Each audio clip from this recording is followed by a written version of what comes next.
Pick your slave girl. The judge called, his voice echoing across the dusty courthouse square.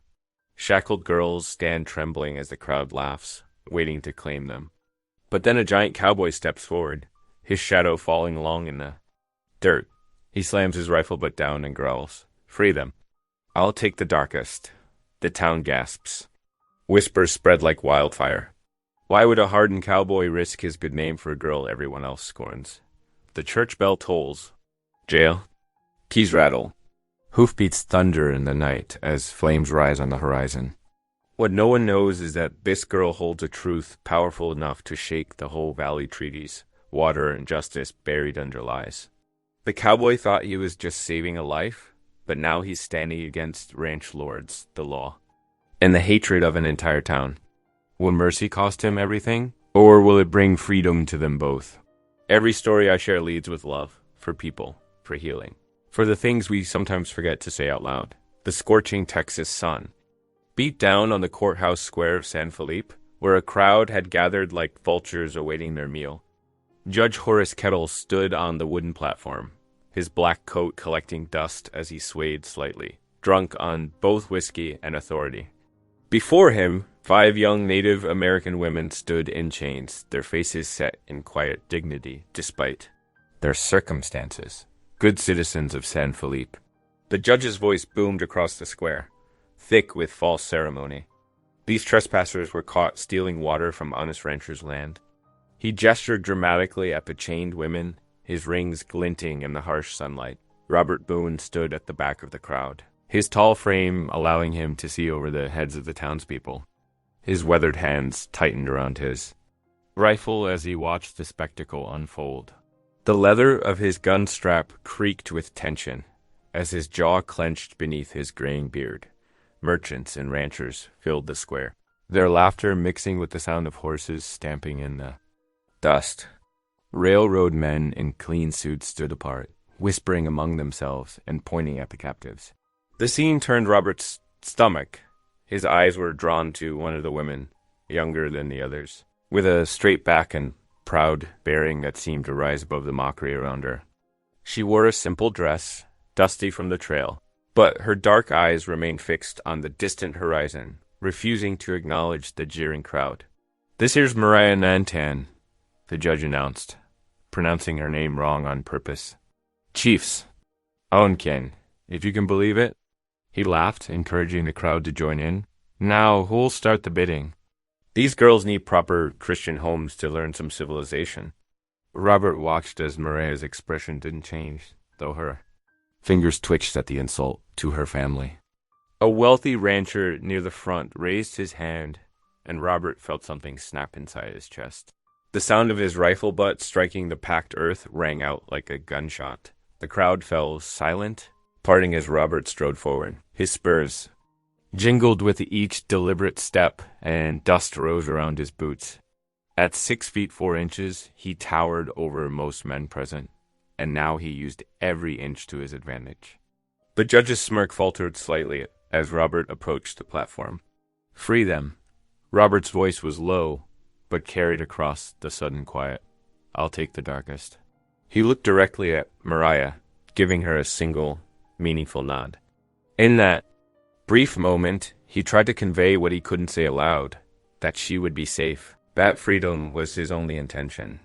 Gasps rippled through the crowd. Women whispered behind their hands, and men muttered darkly about sympathizers and Indian lovers. The railroad men stopped their private conversation to stare. Judge Kettle's face split into a wide, cruel grin. "Oh well."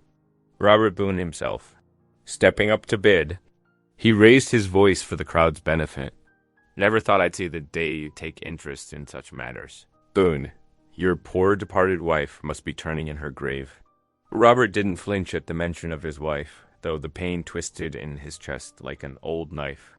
He kept his eyes steady on the judge, his voice remaining calm but firm. "Name your price." The judge made a show of considering, clearly enjoying his moment of power. "For the chief's niece? That'll cost you, dear Boone. Might even lose that nice spread of yours." His words carried a threat beneath the false concern. "Name it," Robert repeated, his patience wearing thin. The surrounding crowd pressed closer. eager to witness Robert Boone's public ruination. The sun continued its merciless beating, and somewhere in the distance, a crow called out its harsh warning. Judge Kettle named a sum that made the crowd gasp again, enough to bankrupt most men in territory. Robert didn't hesitate. He reached into his vest and pulled out a leather pouch, heavy with coins saved over years of careful ranching. "That covers it," he said, tossing the pouch onto the platform. The coin spilled out, glinting in the sunlight. "Now free her." The judge's grin turned sour as he realized Robert could actually pay. He made a show of counting the money, then nodded to his deputy to unlock Mariah's chains. The other women watched with mixed expressions of hope and despair as their companion was released. Mariah rubbed her wrists where the chains had bitten into them, but otherwise showed no reaction. She stepped down from the platform with natural grace, her movements careful and measured. When she reached Robert's side, she stood nearly as straight as he did, though the top of her head barely reached his shoulder. "You're ruined now, Boone," the judge called out, unable to resist a final jab. "No decent folk will deal with you after this." Robert turned his back on the judge, placing himself between Mariah and the hostile crowd. "Come on," he said quietly to her. "My wagon's this way." They walked away from the courthouse square together. Robert's long stride shortened to match Mariah's pace. The crowd parted before them, some spitting in the dust, others turning away in disgust. A few, mostly women and older folks, watched them go with something like understanding in their eyes. The shadows were growing longer now, stretching across the packed earth like reaching fingers. Robert's wagon stood at the edge of town, his two horses stamping impatiently in their traces. The afternoon light caught the worn wood of the wagon bed, showing the years of honest use as they approached the wagon. Robert noticed how Mariah kept careful watch of their surroundings, her eyes taking in every detail, every possible threat. She moved like someone used to being hunted, and the realization added to the anger still burning in his chest. "My place is about an hour's ride from here," he said, keeping his voice low and gentle. "You'll be safe there." He offered his hand to help her into the wagon, but she climbed up on her own, settling onto the wooden seat with quiet dignity. Robert took his place beside her, gathering the reins in his callous hands. Behind them, the town of San Felipe buzzed with scandal and speculation. But ahead lay the open country and freedom. The wagon wheels turned slowly through the deepening twilight, marking time with their steady creaking against the packed earth. Robert guided his team along the dusty road leading away from San Felipe, conscious of his unusual passengers sitting rigid beside him. The remnants of Mariah's chains clinked softly with each bump and dip in the road, a sound that made his jaw clench every time he heard it. The evening air grew cooler as they traveled, carrying the scent of sage and desert flowers. Crickets began their nightly chorus in the scrubland around them, accompanied by the distant cry of a coyote. Robert's homestead lay ahead, a dark shape against the purpling sky. Neither of them had spoken since leaving town. Robert stole occasional glances at Mariah, noting how she sat straight back despite her obvious exhaustion, her eyes constantly scanning their surroundings. The leather of his saddle creaked as he shifted, wanting to offer words of comfort, but finding none that seemed adequate. Finally, the wagon rolled into his yard. The cabin stood solid and weather-worn, its windows dark but welcoming. A ting windmill turned lazily above the water tank, and the barn's broad shape loomed nearby. Robert pulled the wagon to a stop and set the brake. "This is home," he said quietly, his deep voice carrying in the evening stillness. "Let's get you inside and out of those chains." He climbed down first, his boots raising small clouds of dust. When he turned to help Mariah, she had already descended on her own, moving with careful dignity despite her bonds. Robert led the way to the cabin door, fishing a key from his vest pocket. The cabin's interior smelled of wood smoke and coffee. Robert struck a match and lit the oil lamp hanging by the door, its warm glow filling the simple space. A stone fireplace dominated one wall, with a wooden table and chairs set before it. Shelves lined with books and tin cans stretched along another wall, while a curtained doorway led to his bedroom. "Sit." Robert gestured to one of the chairs. I'll fetch my tools. Tools. Mariah settled onto the chair, her chains rattling slightly. Robert returned with a sturdy knife, its blade gleaming in the lamplight. He noticed how she tensed at the sight of it and moved slowly, deliberately. I won't harm you, he said, his voice gentle. These chains have no place here.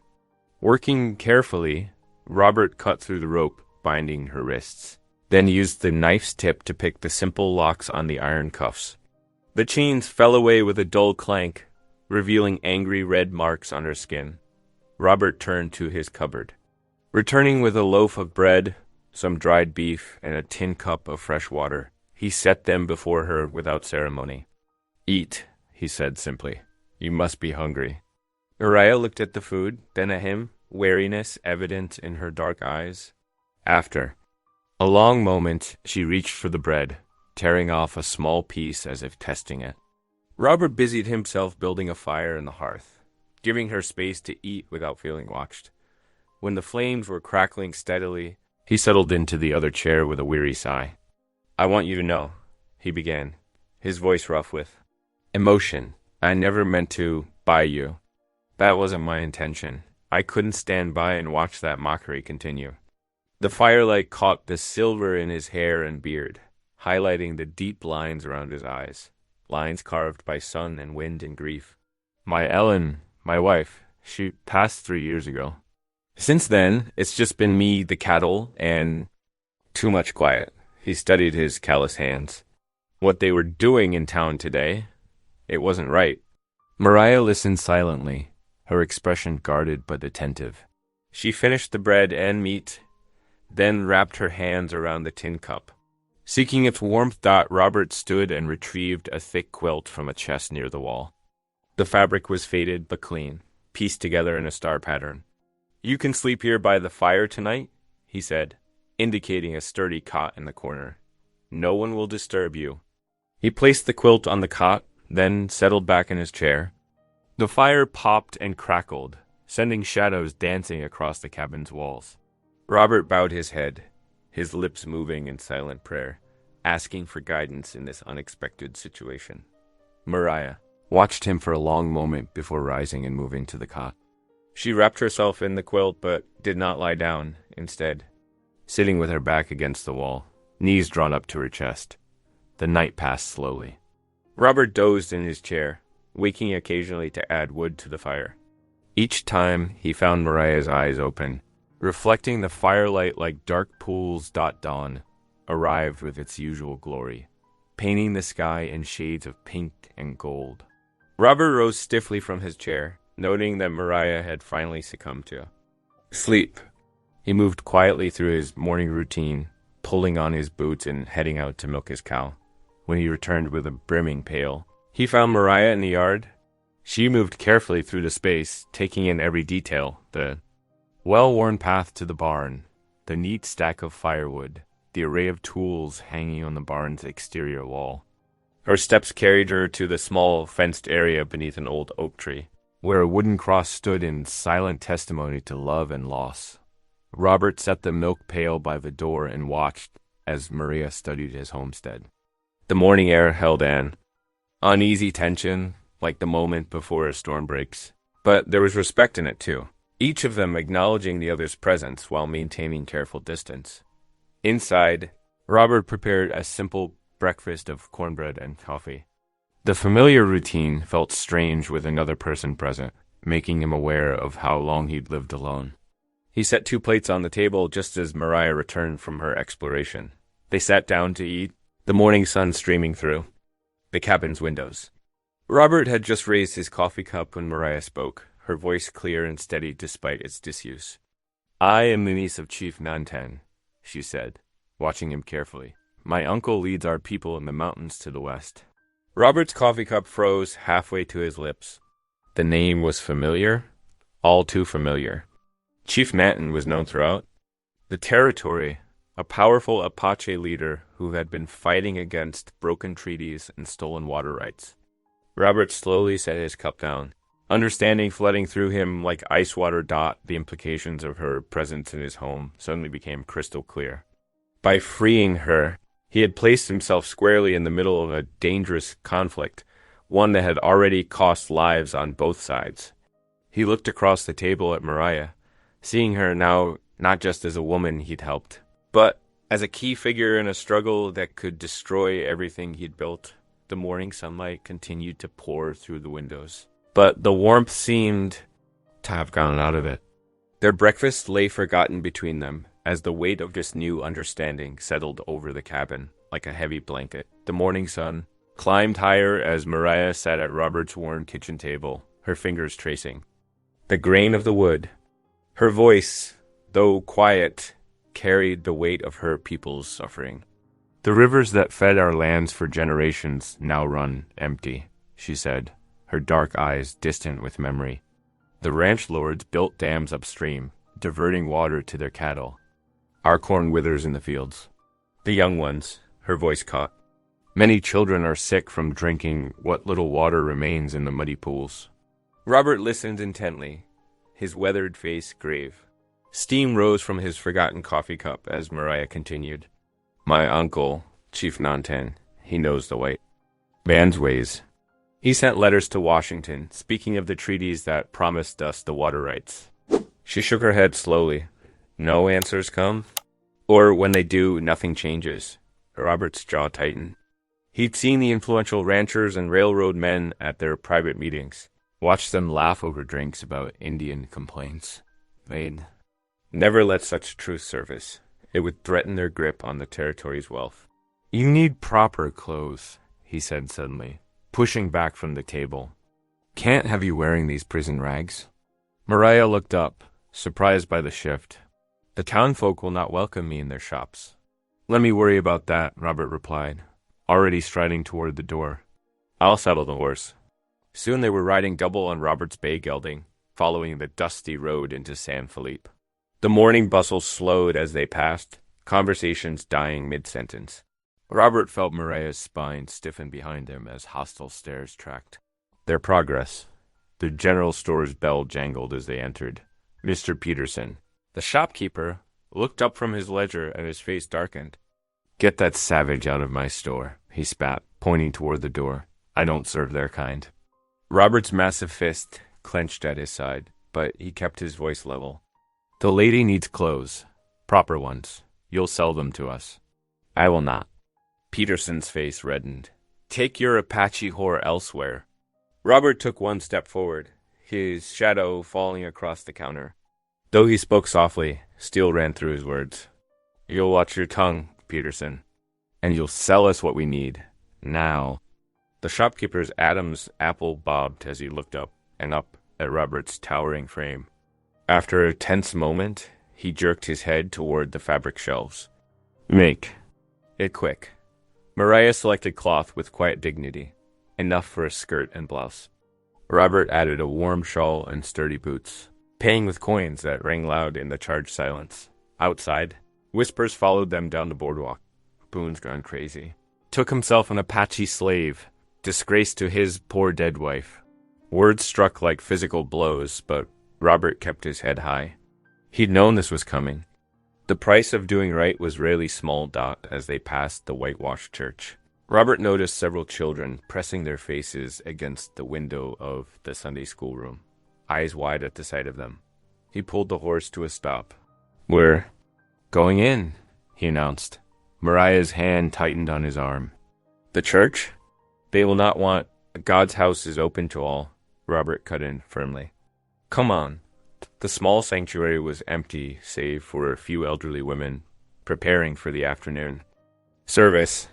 They froze in shock as Robert led Mariah down the center aisle to the front pew. Kneeling, he bowed his head in prayer. After a moment's hesitation, Mariah knelt beside him. The scandalized whispers behind them faded as Robert prayed silently, asking for strength to walk this difficult path. When he opened his eyes, he saw Mrs. Cooper, a widow who'd lost her husband in the last Apache raid, approaching slowly. Robert tensed, but the old woman's eyes held no hatred. She pressed a small loaf of fresh bread into Mariah's hands, patting them gently before shuffling away. Mariah stared at the simple gift, her fingers trembling slightly. The ride home was quiet, both lost in thought as the afternoon sun threw their shadow long across the trail. It wasn't until they were back at the homestead, the horse unsaddled and evening approaching, that Mariah spoke. "Thank you," she said softly, standing in the cabin's doorway with her bundle of new cloth. Few white men would dare to be seen with an Apache in their church. Or anywhere. She paused, choosing her words carefully. It took courage. Robert looked up from where he was building the evening fire.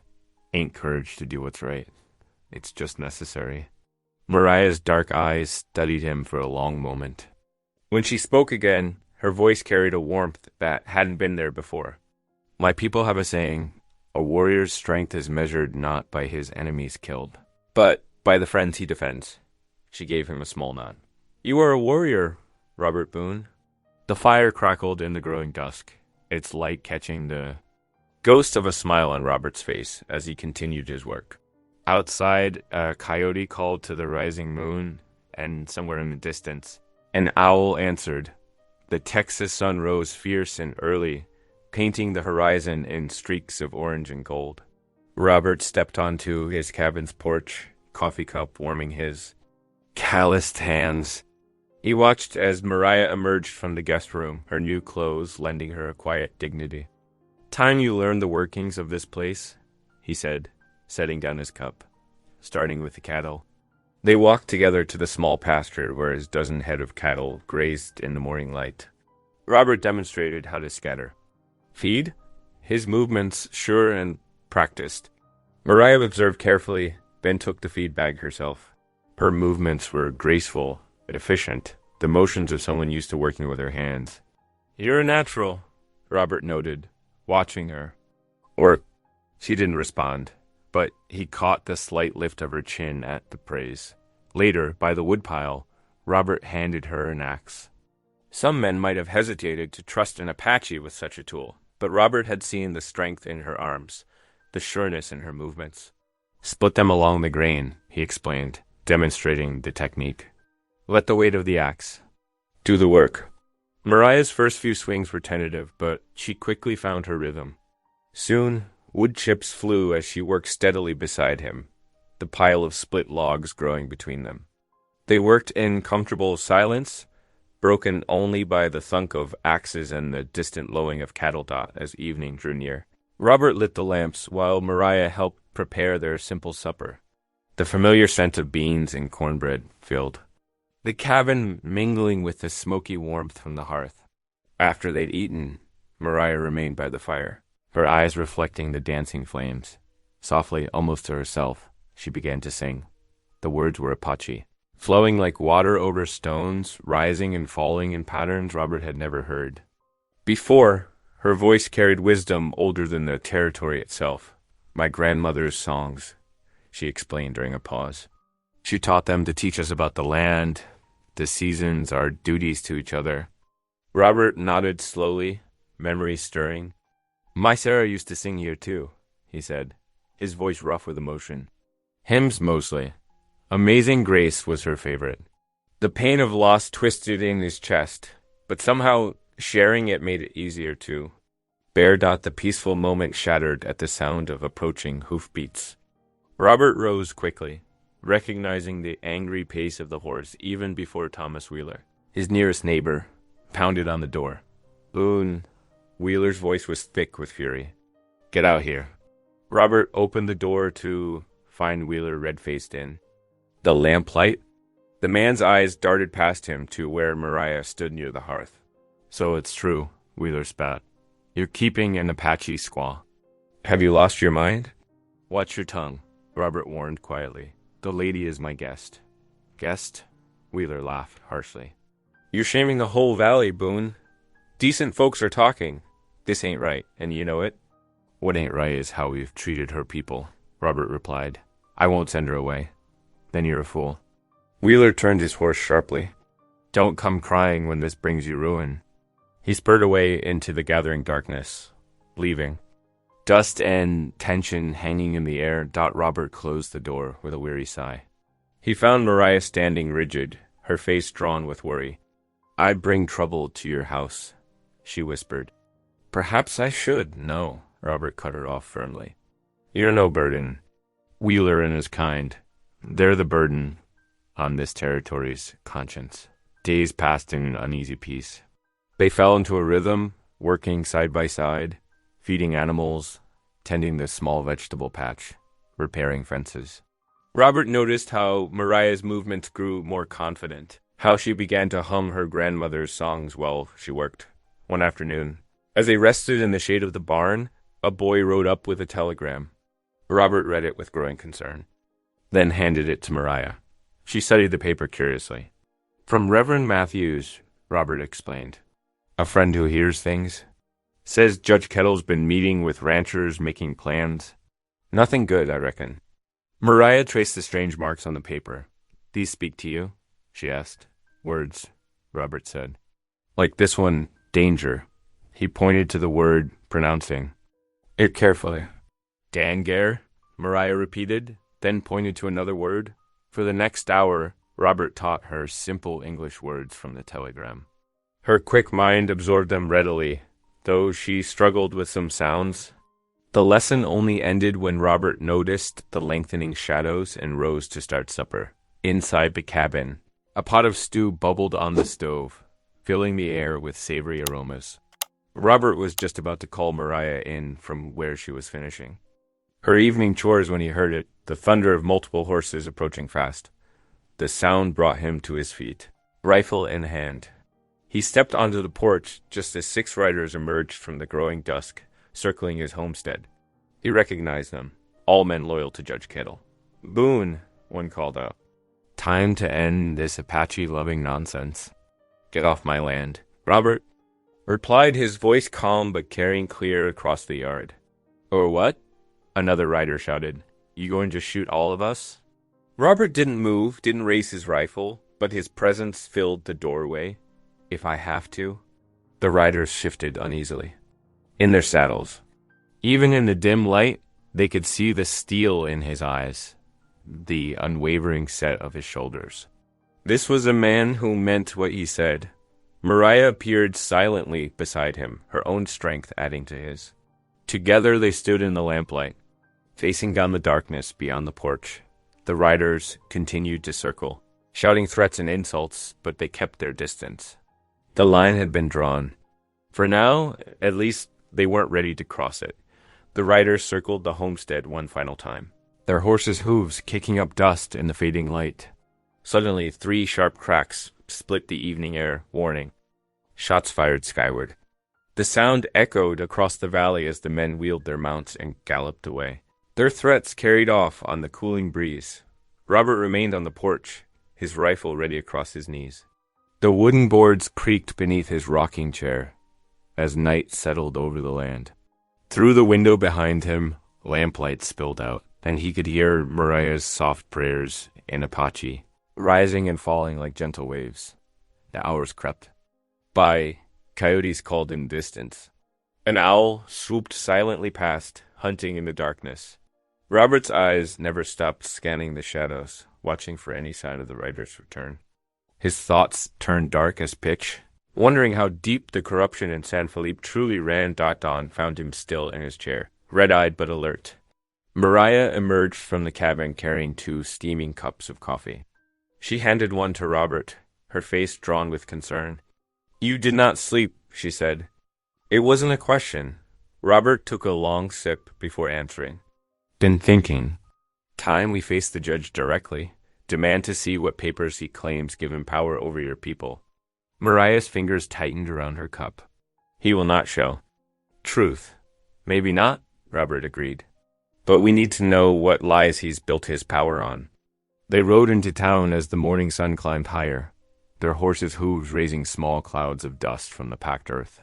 Robert noticed how Mariah sat straighter in her saddle now, no longer trying to make herself invisible to hostile eyes. The courthouse square was busy with morning traffic. Wagons delivering goods, ranchers discussing cattle prices, women shopping at the general store. Conversations died as Robert and Mariah dismounted, replaced by whispers and sidelong glances. Inside the courthouse, the air was stuffy and still. Judge Kettle sat behind his massive desk, a glass of whiskey already at his elbow despite the early hour. His eyebrows rose as Robert and Mariah entered his chamber. Well, the judge drawled, leaning back in his chair. The Apache lover himself. Come to your senses about that slave girl yet. She ain't a slave? Robert's voice was quiet but firm. I want to see the papers giving you authority over her people. The judge's smile widened. Authority? Why? That's simple enough. He opened a drawer and withdrew a leather folder, handling it with exaggerated care. Everything's perfectly legal, I assure you. Robert took the offered documents, Mariah looking over his shoulder as he read. The papers were yellowed with age, covered in dense legal language, but their meaning became clear enough.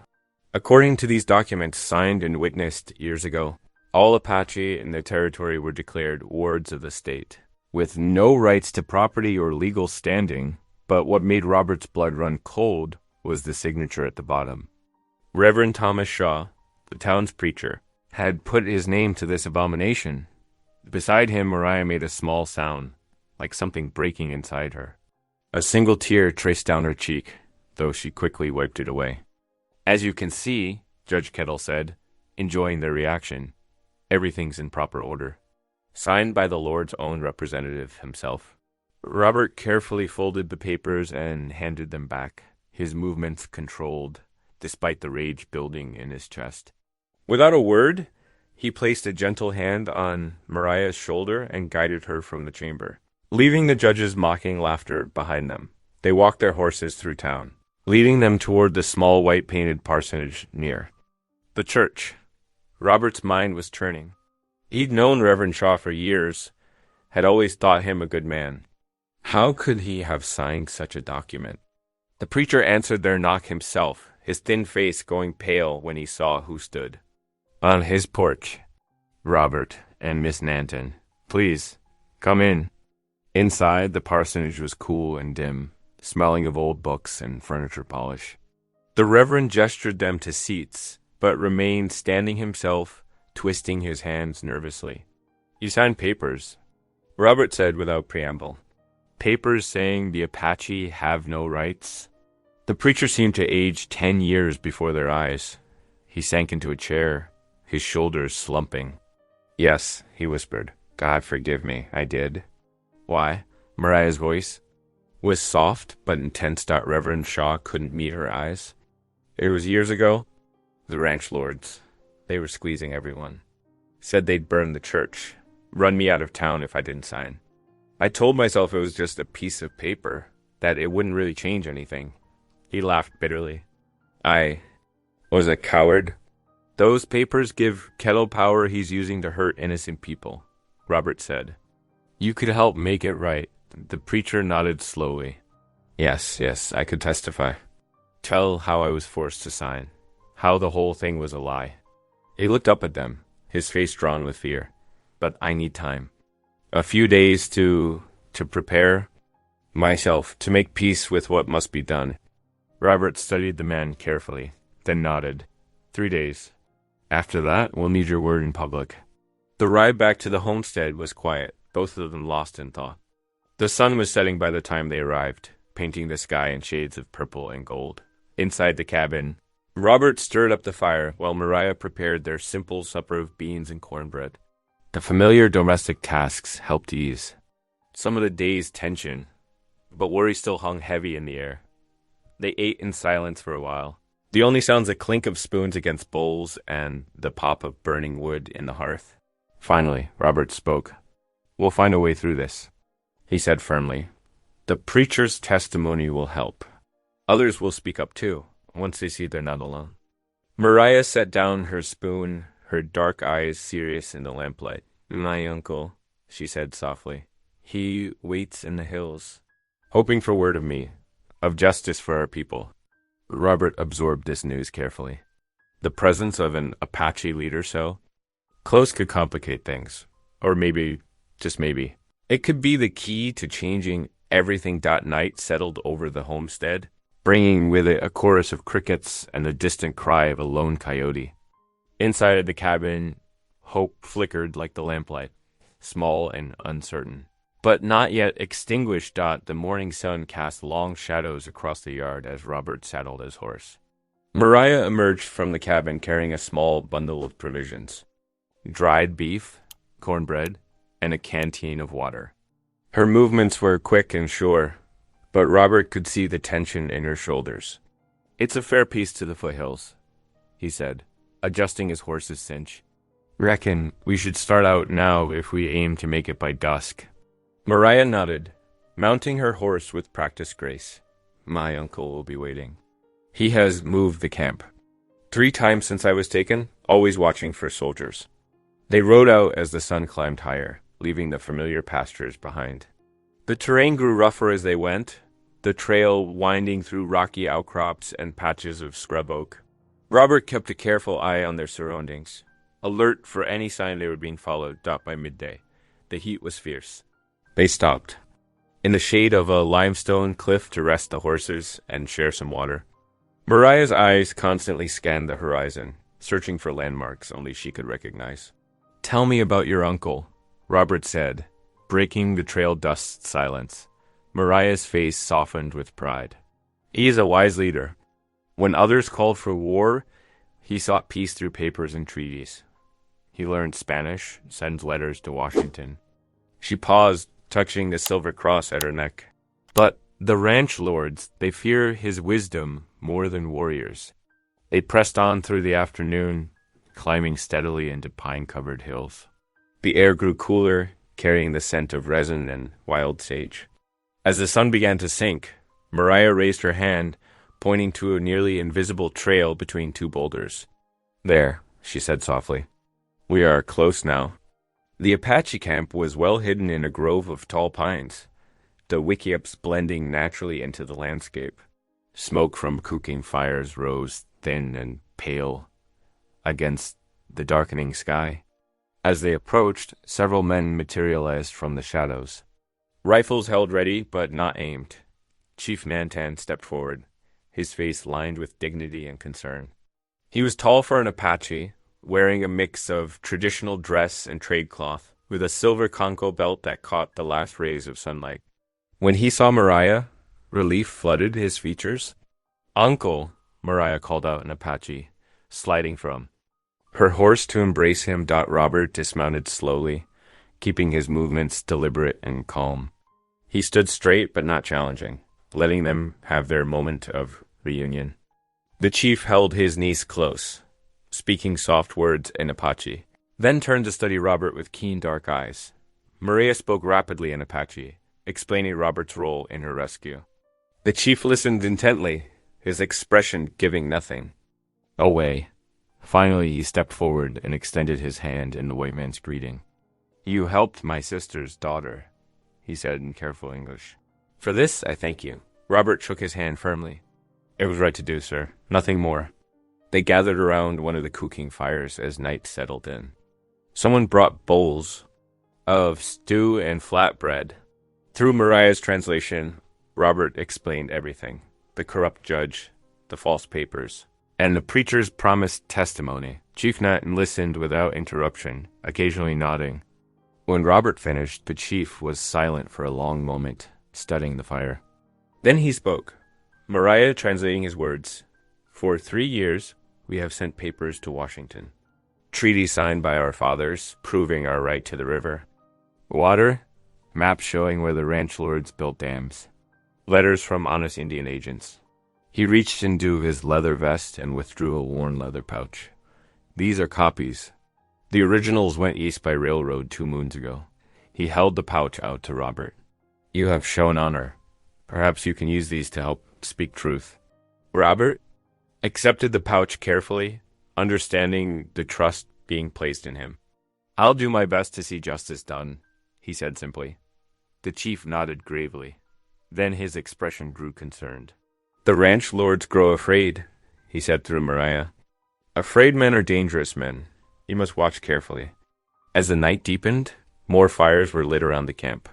The sound of drums began, low and steady, carrying ancient prayers into the darkness. Robert lay on his bedroll near the fire, the leather pouch secure inside his vest. Despite his exhaustion, sleep came slowly. He watched the stars wheel overhead through the pine branches, thinking about justice and the price it sometimes demanded. Dawn found them ready to leave. Chief Nantan embraced his niece once more, then clasped Robert's hand. "Go with courage," he said in English. "We will pray for you both." The ride back seemed shorter somehow. Mariah sat taller in her saddle, more confident now that she had seen her people safe and free. They talked more openly as they traveled, sharing stories of their different worlds. Robert found himself smiling more than he had in years, but the smile died as they approached his homestead in the late afternoon. Even from a distance, they could see the gate hanging broken from its post. Robert's hand went to his rifle as they rode closer. The yard was chaos. His cattle had scattered, leaving churned earth and broken fencing. Someone had knocked over the water trough and trampled his vegetable garden. But worse was the note nailed to the barn door, the paper fluttering in the hot wind. Robert dismounted and walked over to read it, his jaw tightening as he took in the crude letters. "Give her up or burn." Without a word, he ripped the note down and crumpled it. Then he turned to Mariah, who sat straight-backed on her horse, her face a mask of guilt and determination. "This ain't your fault," he said firmly. "And I ain't giving you up." She nodded once, swallowing hard. "Then we face it together. That we do." Robert picked up his hammer from where it lay in the dirt. "First thing is to secure what we can before dark." They worked side by side as the sun set, rounding up the scattered cattle and repairing the worst of the damage. Robert nailed the barn door shut tight, checking twice to make sure it was secure. Inside the cabin, they lit the lamps and moved a heavy chest in front of the door. Night settled over the homestead, bringing with it a tense silence broken only by the occasional lowing of cattle. The treaty papers from Chief Nantan lay hidden beneath a loose floorboard, their presence both a hope and a danger. Robert checked his rifle one last time before taking up his watch position by the window, ready for whatever the darkness might bring. The morning sun beat down mercilessly as Robert and Mariah rode into town for the weekly meeting. Summer heat shimmered off the packed dirt streets, and even the horses seemed to droop beneath its weight. The town hall's weathered boards had been freshly swept. Though dust still clung to every surface, Robert patted the treaty papers in his vest pocket, straightening his shoulders. "Ready?" he asked softly. Mariah nodded, her face composed despite the stares that followed them up the wooden steps. "I am ready." Inside, the hall filled quickly. Ranch hands leaned against the walls, while merchants and their wives claimed a few scattered chairs.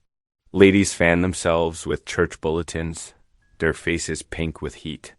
The air grew thick with the smell of sweat and tobacco. Judge Kettle sat at his elevated desk, already mopping his brow with a yellowed handkerchief. Robert waited until the room settled, then stepped forward. His voice carried clear and strong through the stuffy air. "I got something need say." The judge's eyes narrowed, but he waved a lazy hand. "Speak your piece, Boone." Robert withdrew the leather pouch, his movements deliberate. "These here are our treaty papers," he said, holding them up. "Legal documents showing the Apache people's right to river water.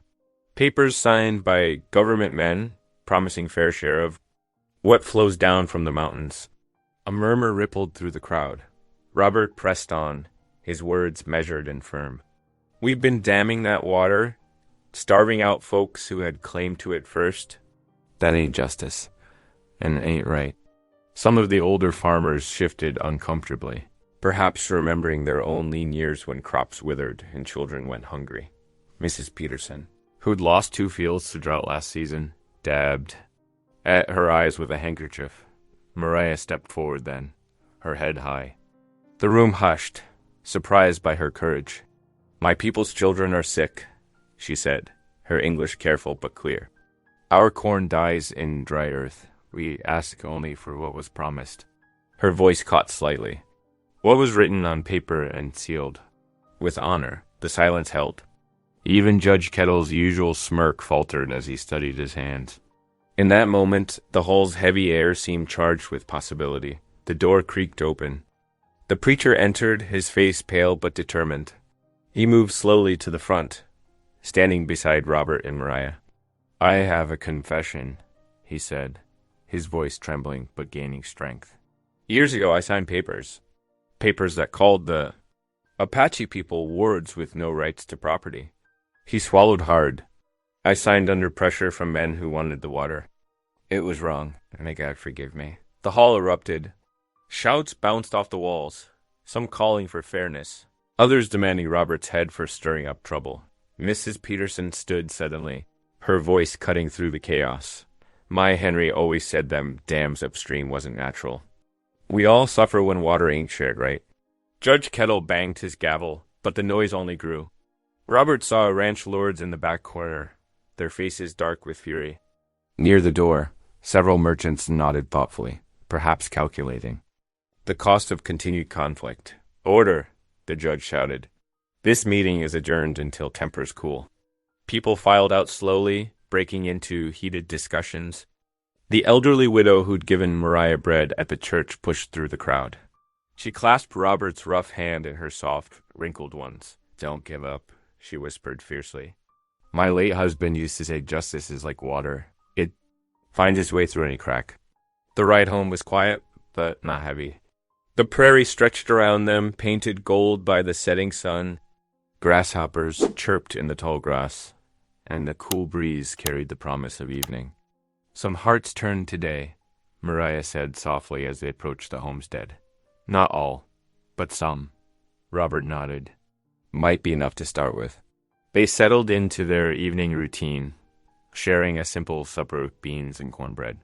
The kitchen was warm and peaceful, though unease lingered at the edges of their conversation.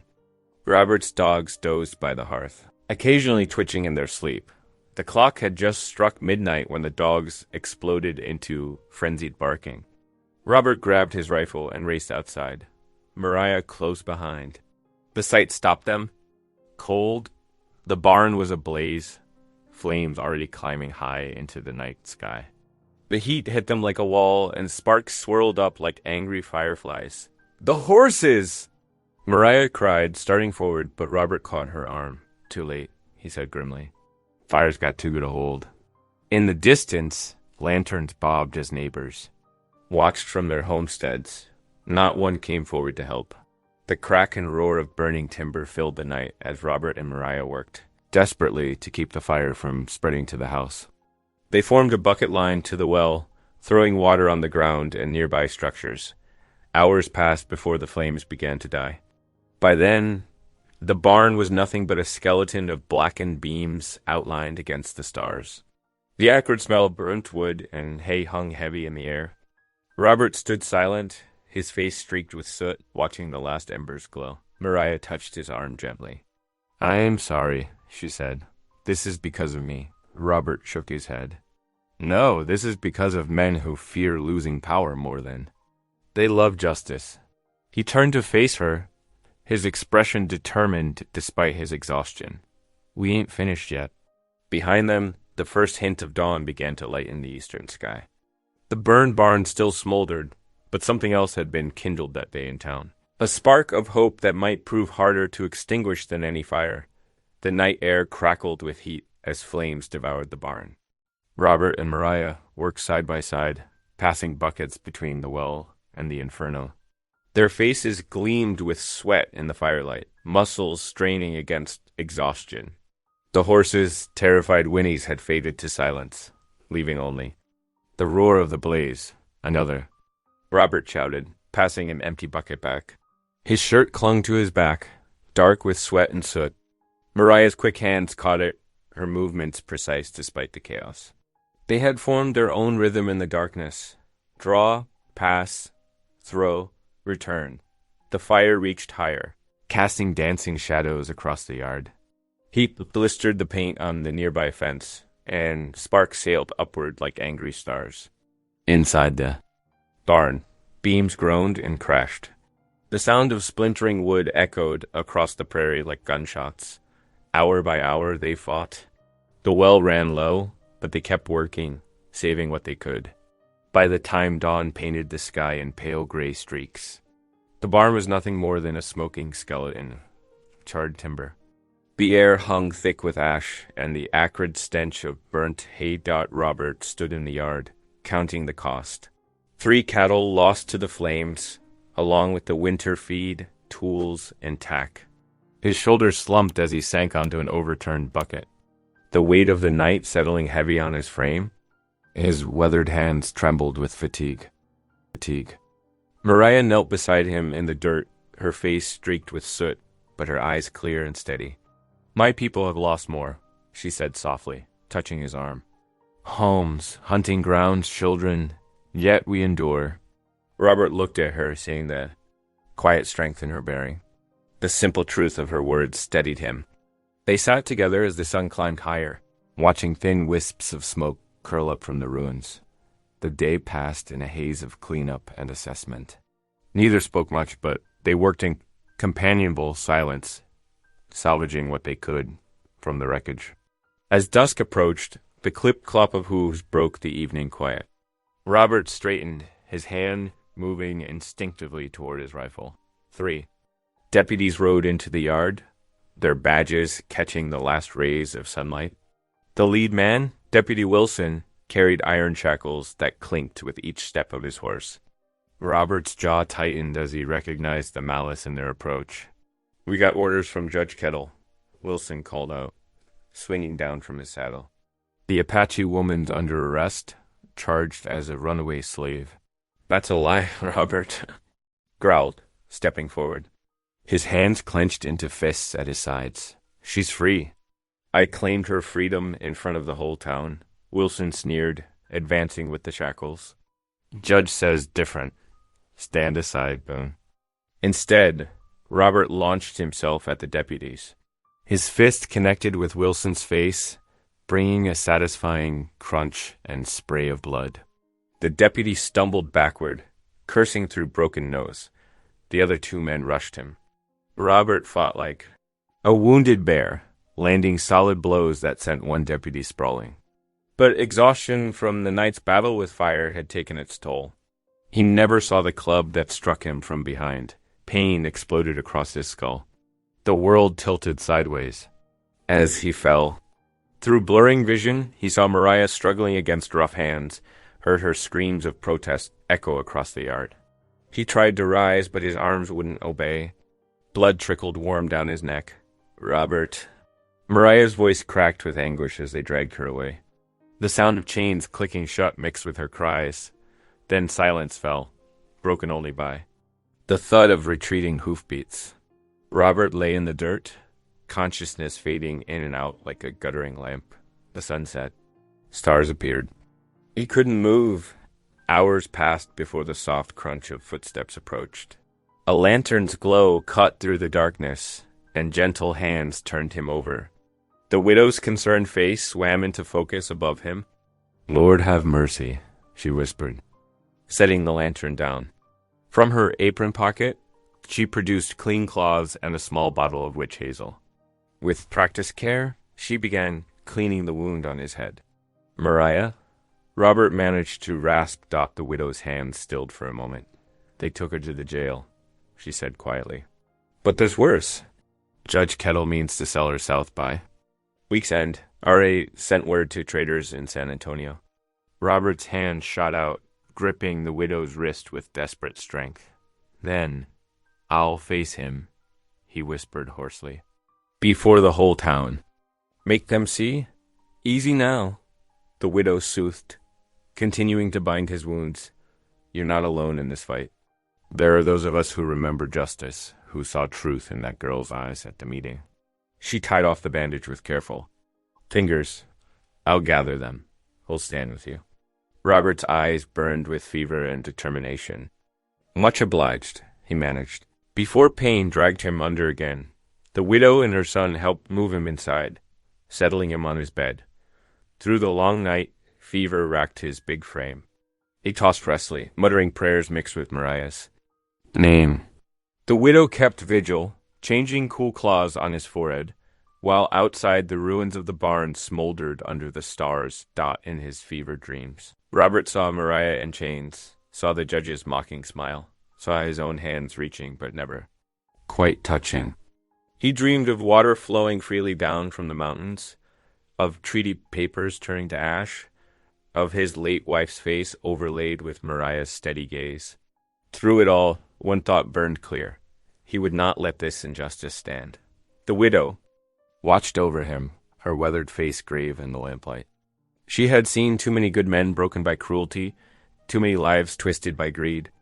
But something different stirred in her heart as she tended Robert's wounds, a fierce hope that perhaps this time courage and truth might triumph over power. Dawn was still hours away, and Robert's fever showed no sign of breaking.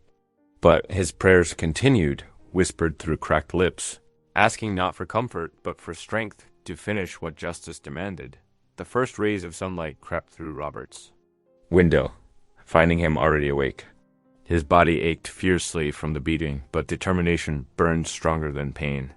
The widow had tended his wounds through the night, and now she helped him sit up, pressing a cup of strong coffee into his trembling hands. "They're waiting." "Outside," she said softly. "Good folks who remember what's right." Robert nodded, each movement sending daggers through his skull. He pulled on his boots slowly, testing his strength. When he opened his front door, the sight that greeted him brought moisture to his eyes. In his yard stood a small group of townspeople. Mary Beth from the millinery shop, her sister who worked at the general store, Tom the blacksmith with his leather apron still on, and Miss Sarah, the schoolmarm, her spectacles glinting in the morning light.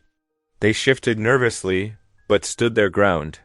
"Heard what happened," Tom said gruffly, stepping forward. Right, what they did to you." "And the girl," Miss Sarah clasped her hands together. "We've been talking. There must be a legal way to stop this." Robert leaned against the doorframe, gathering his thoughts. "There is," he said finally. "We got the preacher's confession about them false papers. Got the real treaty documents, too." He paused, looking each person in the eye. "But we got to do this proper, by law." They gathered around his kitchen table, the coffee pot passing between them as they formed their plan. The widow brought fresh biscuits, and Tom sketched rough maps of the town on spare paper, marking where sympathetic folks lived. As they talked, a haunting melody drifted through the morning air. It came from the direction of the jail, Mariah's voice, clear and strong, lifting an Apache prayer song toward the setting sun. The sound carried across the town square, drawing people from their homes and shops. Through the barred window, Mariah sang of mountains and rivers, of her peoples, strength and the Spirit's guidance. Though few understood the words, the emotion in her voice touched something deep in those who listened. Women stopped to listen, children grew still, and even hard-faced men removed their hats. Sheriff Dobbs emerged from the jail, his face twisted with anger. "Get on home," he shouted, hand on his pistol. "Ain't nothing to see here." The crowd dispersed slowly, reluctantly, but something had changed in their eyes. They had heard dignity in chains, and it stirred their conscience. Robert rode into town later that morning, each hoofbeat jarring his bruised ribs. He sat straight in the saddle despite the pain, refusing to show weakness. People watched from doorways and windows as he passed, their whispers following him down the street. At the church, he found the preacher kneeling before the altar. The man's shoulders were bowed, but when he turned to Robert, his face showed resolve rather than fear. "I've been praying for strength," the preacher said, rising. "What they made me do years ago, signing those false papers, it's eaten at my soul." He straightened his collar. "I'll testify.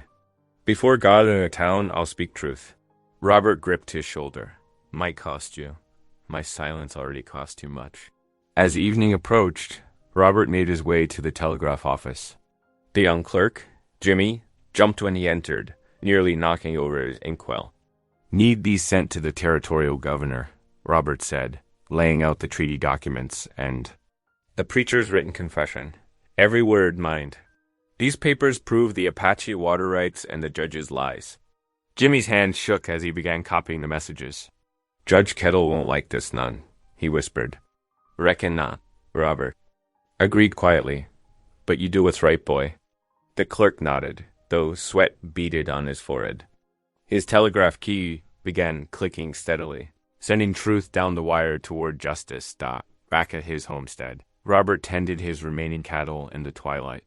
The burned barn cast a long shadow across his yard, a reminder of all that hatred could destroy. But as he worked, he thought of Mariah's strength, of the townsfolk gathering courage, of the preacher choosing truth over safety. By lamplight, he wrote carefully on a scrap of paper, "Hold fast, freedom is near." The words were few but carried the weight of a promise.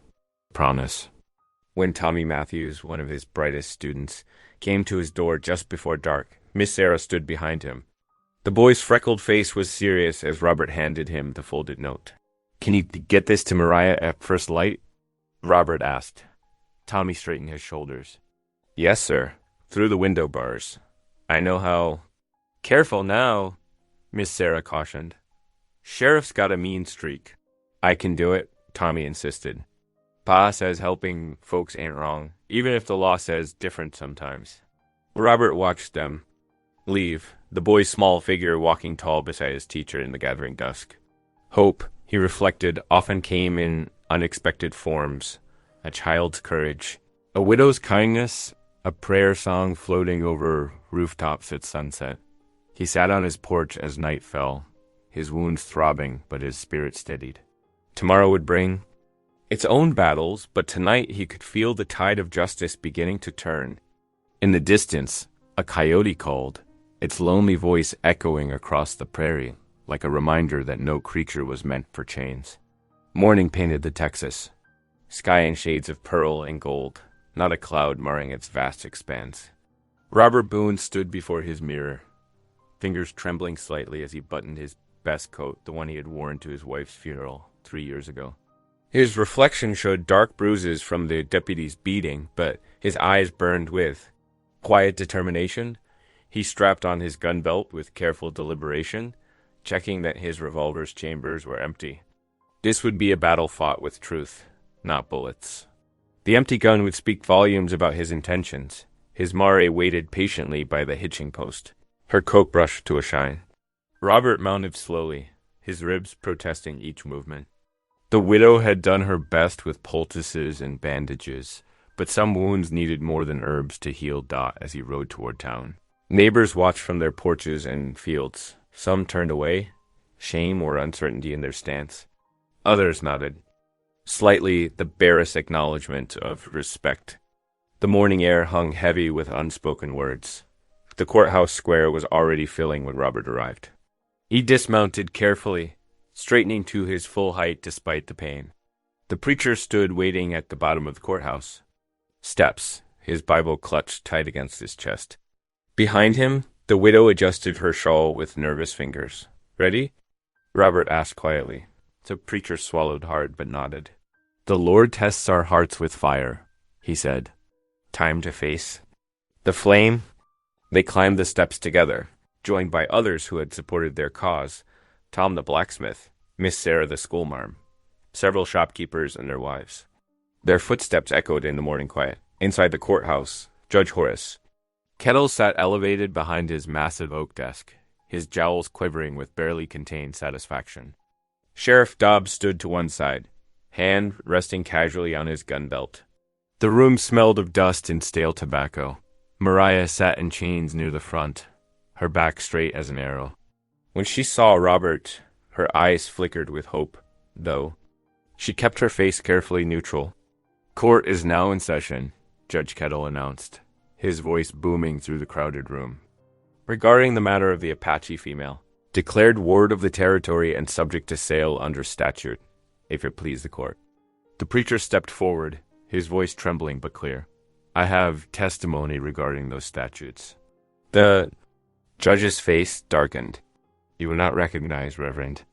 "Nevertheless," the preacher continued, drawing himself up, "I must speak. Those papers declaring the Apache people as wards, I signed them. Under duress and against my conscience, I signed false documents at your instruction, Judge Kettle." GSP rippled through the courthouse. The judge's face flushed purple. "How dare you?" "I dare because I fear God more than man." The preacher held up his Bible. "I will swear on this holy book that you and the railroad men pressured me to sign, threatening my ministry if I refused. The widow stepped forward next, her gray head held high. I too have testimony, Your Honor. I've watched Robert Boone these past 3 years since his dear wife passed. A more honorable man you won't find. He took this girl in to save her from slavery, not to own her. One by one, others moved forward to speak. Tom the blacksmith described seeing railroad men threaten Apache families. Miss Sarah testified about Apache children she had taught their intelligence and dignity. A shopkeeper's wife recalled Mariah praying in church, moving her to tears. With each testimony, the mood in the courthouse shifted. Townsfolk who had come to witness a simple legal proceeding began to mutter among themselves. Some nodded in agreement. Others looked increasingly uncomfortable. Judge Kettle pounded his gavel repeatedly. Silence. This is a mockery of legal procedure. Sheriff, clear these people out. Sheriff Dobbs stepped forward uncertainly, but the crowd had grown too large, too restless. He hesitated, reading the changing winds of public opinion. Robert chose this moment to move. His boots rang against the wooden floor as he approached the judge's desk. From his coat, he withdrew the treaty papers, smoothing them carefully, before laying them on the polished oak surface. These documents, he said, his deep voice carrying to every corner of the room, prove the Apache people's right to their water. Signed by territorial governors and witnessed by federal agents. He paused, looking directly at Judge Kettle. Justice is water, and water belongs to all. Justice. Someone called from the back of the room. Water rights! The shout was taken up by others. Soon the courthouse rang with voices demanding fairness, demanding change. Judge Kettle's face had gone from purple to pale. He looked around wildly, seeing decades of corrupt authority crumbling before his eyes. Through the courthouse windows, Robert could see railroad men mounting their horses, spurring them quickly away from the square. They knew when power had shifted, when their money could no longer buy control. Sheriff Dobbs stood frozen, his hand still on his gun, but his eyes darting between the judge and the angry crowd. The oath he had sworn to uphold the law warred with years of following corrupt orders. This is outrageous. Judge Kettle made one last attempt, raising his gavel. I will have order. You will have justice, Robert cut in, his quiet words somehow drowning out the judge's bluster. Those papers are already on their way to the territorial governor. Copies have been sent to newspapers in 3 counties. He straightened to his full height, towering over the judge's desk. It ends today. The crowd pressed closer, their combined presence a weight of judgment. The sheriff's hand finally dropped from his gun. Judge Kettle's gavel fell silent in the heavy quiet that followed. Mariah's chains clinked softly as she stood. Though still bound, her face showed the first real smile Robert had seen since that day in the square.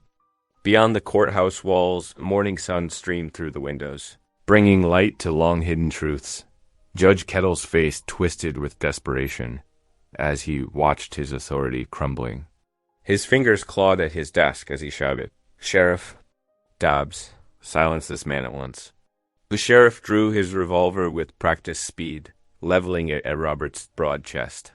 The metallic click of the hammer being pulled back echoed through the suddenly quiet courthouse. But before anyone could move, Tom the blacksmith stepped forward, his massive forge hammer gripped tight in his calloused hands. The morning light through the courthouse windows gleamed off its worn head as he positioned himself between Robert and the sheriff's gun. You'll have to go through me first, Tom growled, his normally gentle voice hard as iron. The crowd surged forward, their combined anger finally breaking free. Shouts filled the air as townsfolk pressed closer, forcing Sheriff Dobbs to take a step back. His gun hand wavered as he looked around at the sea of hostile faces. Lower that weapon, Clay Dobbs, someone called. We've had enough of your bullying. The sheriff's face went pale as he realized how badly he had misread the situation. These weren't the cowed townspeople he was used to threatening. These were citizens who had found their courage at last. His gun hand dropped slowly to his side. Judge Kettle saw his last offender falter and scrambled up from his chair, knocking over an inkwell in his haste. He tried to push through the crowd toward the side door, but the widow stepped directly into his path. "Stop right there." Her voice rang with righteous fury. This man sold God's children. He took bribes to enslave innocent people. The courthouse erupted in shouts of agreement, corruption, false justice. God sees your sins. Hemmed in on all sides, Judge Kettle stumbled backward until his legs hit his desk. Sweat beaded on his forehead as he looked wildly around the room, searching for any friendly face and finding none. The preacher moved forward, his Bible held high. "Confess your sins, Judge Kettle. The truth will set you free, though it may condemn you before man's law." The judge's voice quavered as decades of arrogance crumbled beneath the weight of public judgment. "How many bribes?" Robert's deep voice cut through the noise. "How many false rulings against the innocent?" Judge Kettle seemed to deflate, sinking back into his chair. His hands trembled as he mopped his brow with a silk handkerchief. 20 years, he whispered. 20 years of taking railroad money, of signing whatever papers they wanted, of selling people who should have been free. A collective gasp rippled through the courthouse. Even those who had suspected the corruption were shocked by the admission. "I needed the money at first," the judge continued, his voice growing stronger with confession. "Then it became so easy. The railroad men paid well to look the other way. The ranch lords offered good prices to declare their workers as property." He looked up at Robert with haunted eyes. "I told myself it was just business, just the way of the world out here."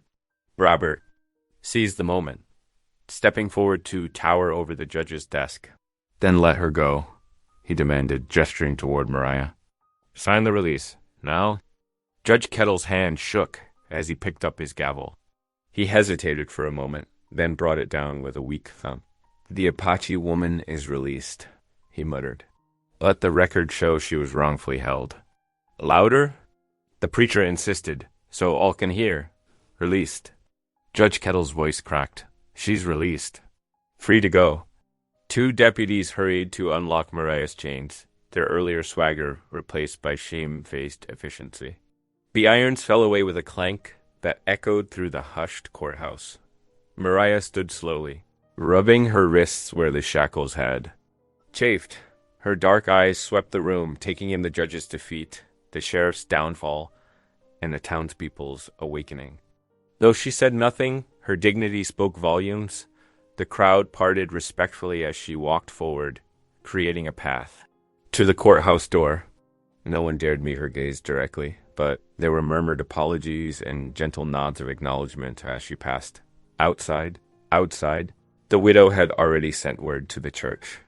The bells began to ring, their clear tones spreading the news of justice. Across the town, the sound seemed to break whatever spell still held the sheriff in place. Clay Dobbs holstered his gun and slipped away through the crowd, his badge no longer carrying the weight it once had. Robert followed Mariah out onto the courthouse steps, his huge frame blocking the harsh morning sun. Below them, townspeople, gathered in the square, drawn by the church bells and the spreading news. "It's over," Robert said softly, offering his arm for support. Mariah squared her shoulders, standing straight and proud. "Not over," she replied in clear English. "Beginning." The crowd in the square began to cheer, their voices rising with the church bells into the Texas sky. Some wept openly, moved by the sight of justice finally served. Others simply stood in reverent silence, witnessing the moment when their town chose right over wrong.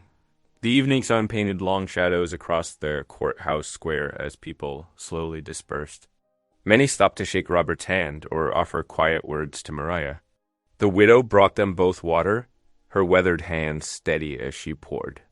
Though victory had been won, scars remained visible in the tired faces of the townsfolk, in the empty sheriff's office and the judge's abandoned gavel. But hope rang louder than regret in the cooling air, and the promise of a better tomorrow seemed to hover just beyond the horizon. Robert noticed Mariah gazing toward the distant hills where her people waited. "Time to send word to your uncle," he said quietly. She nodded, a small smile touching her lips. Yes, time for healing to begin. The church bells gradually fell silent, leaving only the soft sounds of evening settling over San Felipe. Through the courthouse windows, lamplight fell on scattered papers and the judge's empty chair, marking the end of one era and the tentative dawn of another. The setting sun painted the prairie gold as Robert and Mariah made their way back to the homestead. Both were bone-weary from the day's events, but a quiet peace had settled between them. As they crested the final hill, an unexpected sight made Robert pull his horse to a halt. A dozen neighbors clustered around his burned-out barn, arms full of lumber and tools. The widow stood among them, directing the work with cheerful authority. Some men were already setting new posts, while others sorted through salvageable boards. "We figured you could use a hand, Boone," called Tom the blacksmith, hammering a nail with practiced strokes. Robert dismounted slowly, his throat tight with emotion. "Much obliged," he managed to say, taking in the scene of former critics now turned allies. Mariah slipped from her horse and moved toward the cooking fire, where several children had gathered. She began humming one of her grandmother's songs, the melody floating soft and clear in the evening air. The children edged closer, eyes wide with wonder. When Mariah's face broke into an open smile, her first into writing, the little one smiled back. Inside the cabin, Robert worked by, lantern light, mending torn harnesses with steady hands. The familiar task felt different now, touched with fresh hope. The creak of wagon wheels announced the preacher's arrival. "Good news," the preacher said, accepting a cup of strong black coffee. "The territorial governor received our telegrams about the treaty rights. He's promised swift action." "Thank the Lord," Robert replied quietly. When dawn touched the eastern sky, the homestead hummed with life and purpose. Hammer strikes rang out as work on the barn continued. Children's laughter mixed with adult conversation, healing old wounds. With each passing hour, Robert and Mariah sat on the porch with their breakfast plates, watching sunlight spill across the newly planted corn rows. Though much work lay ahead, the worst had passed. The simple sight of neighbors working together spoke of deeper changes taking root. As sturdy as the barn post rising against the morning sky, dot the Sunday morning sun bathed the Texas prairie in golden warmth. Robert adjusted his clean cotton shirt, watching as Mariah smoothed her simple dress, her dark hair neatly braided. Together they rode toward town, their horses' hooves raising small puffs of dust from the quiet road. The church bell's deep tone echoed across the square, calling the faithful. Robert helped Mariah down from her horse, then walked beside her up the wooden steps. Inside, sunlight streamed through high windows, catching dust motes and bright beams. The pews filled quickly with townsfolk, their curious glances now touched. With humility rather than scorn, Robert led Mariah to a front pew, where they sat straight back but peaceful. The preacher stood at his pulpit, his voice clear and strong as he spoke of repentance and the need for renewal in their community. Then, with gentle dignity, he invited Mariah forward. She rose gracefully, unfolding a letter written in flowing Apache script. Robert had helped her translate it into English, working by lamplight over several evenings. Her voice carried through the hushed church as she read her uncle's words. Justice is water, and water must flow for all. The simple truth of it struck deep. Ranch wives dabbed at their eyes with handkerchiefs. Weather-beaten men bowed their heads, moved by the wisdom in those words. Even the widow sitting nearby wiped away tears. Then someone began to sing, a familiar hymn that spread through the congregation like ripples on water. Mariah's voice joined in, her Apache accent lending new beauty to the old words. Robert bowed his head, throat tight with emotion. In this moment of unity, he felt his late wife's memory honored in the most fitting way possible. After the final amen, townsfolk approached Mariah one by one, offering handshakes and shy smiles of welcome. The widow wrapped her in a warm embrace. Side by side, Robert and Mariah stepped out into the bright noon sunshine. Their spirits lifted by this new day of hope. The Texas stars winked to life one by one as Robert and Mariah made their way home along the familiar road. Fresh lanterns swayed from the newly rebuilt barn, casting warm pools of light across the yard, a gift from neighbors who had worked alongside them these past days. Robert headed to the barn to tend the evening chores, the cattle lowing softly. As he checked their feed and water, from the porch, Mariah's gentle humming drifted through the twilight air, an Apache melody that seemed to embrace the homestead in peace. Inside the cabin, the long wooden table held their simple supper golden. Cornbread, steaming beans, and fresh milk brought by the widow after church. They ate quietly, the flickering lamplight catching the contentment in their eyes. Later, they settled on the porch steps, listening to the symphony of crickets in the cooling night. Mariah turned to Robert, her face soft in the starlight. "Sheena," she said softly, father in her tongue, the word carrying all the weight of their shared journey. Robert's eyes filled with tears at this gift of trust. "Daughter," he answered, his voice rough with emotion. They sat in companionable silence, watching the stars wheel slowly overhead in their ancient dance. The river's steady voice carried from the distance, promising life to all who depended on its flow. On the evening breeze, faint hymns drifted from the town church, weaving together with the whisper of prairie grass stirring in the dark. Robert's prayer rose quiet but clear. "Lord, let justice flow like water in this land." His weathered hand rested gentle on Mariah's shoulder, feeling the strength of their newfound family bond. Together they rose and walked into the cabin, leaving the door wide open to welcome the night's mercy, a gesture of trust in the peace they had found at last. If today's story reminded you of the quiet strength of love, I'd love to see you again. Subscribe, and tomorrow we'll meet right here, where love speaks softly and stays.